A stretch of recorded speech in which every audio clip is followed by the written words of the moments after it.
দেখুন প্রিয় বন্ধুরা, বন্ড ফিরে রাস্তা না। অনেক মা বোনেরা মহিলারা এই বন্ড ফির দেখে বিশ্বাস করে তাদের কাছে যায়, গিয়ে এইভাবে প্রতারণার শিকার হয়। একটা বন্ড ফির, ওনার বাচ্চা হয় না, মানে কোনো সন্তান হয় না, তো উনি গেছেন ওনার কাছে পরামর্শ নিতে।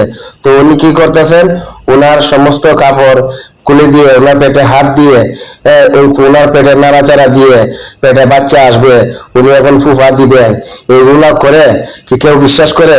এই যে মহিলাটা বিশ্বাস করে ওনার কাছে গেলেন, ওনার কাছ থেকে ফুফা নিচ্ছেন, ওনার পেটে বাচ্চা হয় না অনেকদিন যাবত। তো আল্লাহ না চাইলে কি ওনার পেটে বাচ্চা আসবে?